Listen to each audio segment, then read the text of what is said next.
talk about the mechanics of what a slice is. A slice occurs anytime the club face is open to your swing path. Now your swing path doesn't necessarily always go down your target line. Your swing path can be from inside to outside or from outside to inside. But anytime your club face is open towards that swing path line, you will have a slice.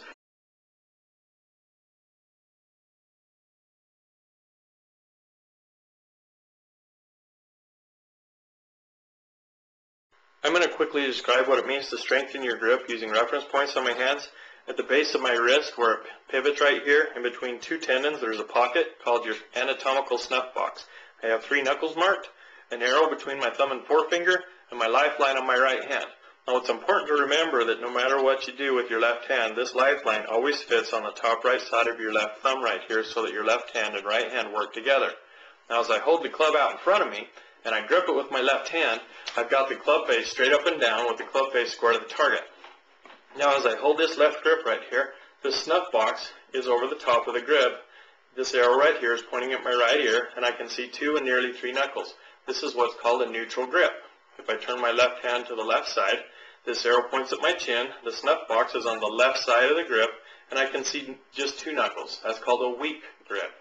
If I turn my left hand to the right side, this arrow points at my right shoulder, the snuff box is on the right side of the grip, and I can easily see 3 knuckles. That's called a strong grip.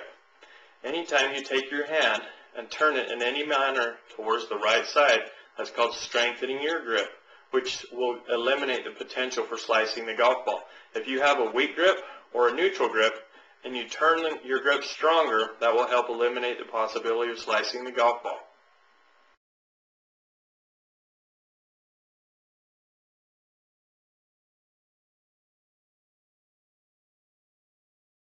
Okay, I'm going to quickly illustrate what release is using just my left hand. If I were holding onto the grip it's set up in front of me, a quarter turn is all I need for maximum rotation for my full backswing.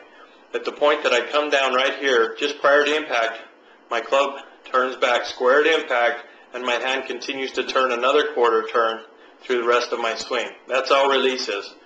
Quarter turn in your backswing, square to impact, a quarter turn on your follow through.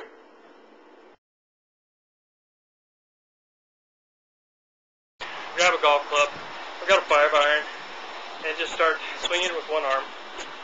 You work on your tempo. The other thing is you feel this release. Okay, this release that happens at impact right there, that's where all your club head speed comes from. And so this is a good way to feel that, how that feels for your left hand. And then you just go ahead and swap and just do it with your right hand. Okay? Now that you release the golf club with both hands individually, put it into your hands and start swinging your golf club like a baseball bat. Feel that turning over in your hands. Get that feel of the club releasing in your hands like a baseball bat.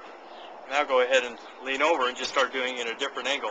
Practice it with a quarter swing or a half swing. Just feel that whip in the bottom.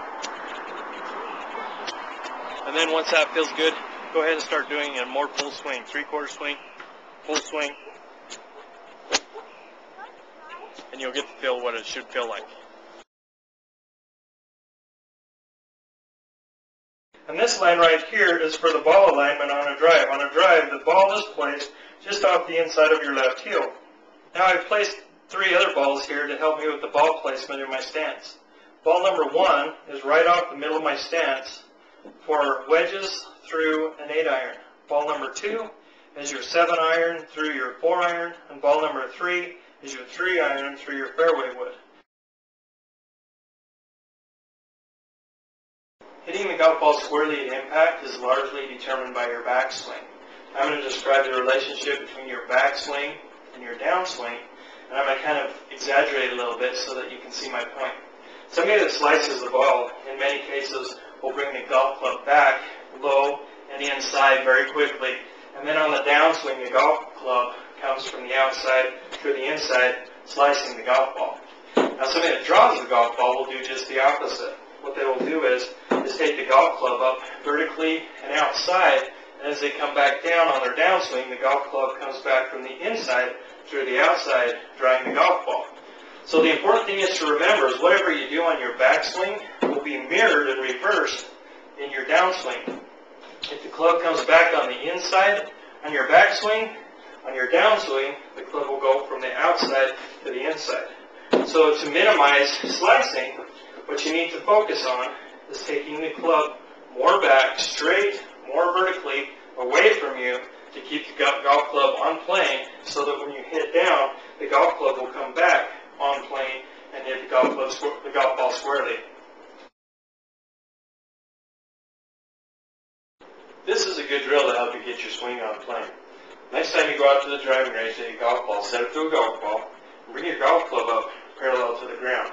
Do 1/4 turn, and then rotate your shoulders. That will get you on the correct swing plane.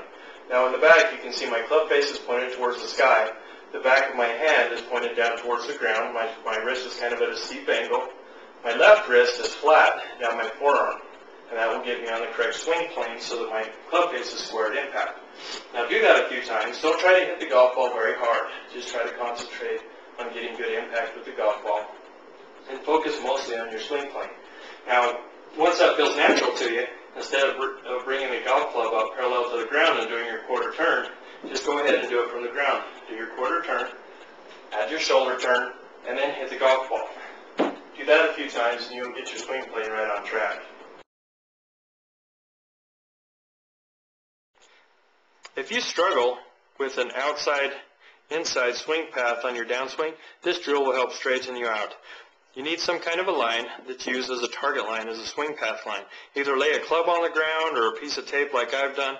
Use something so that you can focus on taking the club back straighter and more vertically so that your backswing is correct, which will make it easier to have your downswing straight down the line.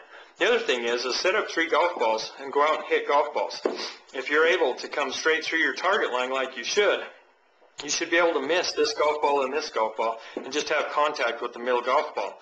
But if at any time you ever go back to your old ways and you're swinging from outside to inside, you'll usually connect with either one golf ball or the other on your way through trying to hit the middle golf ball. And this will give you a good indication as to how straight you're able to swing through the middle golf ball.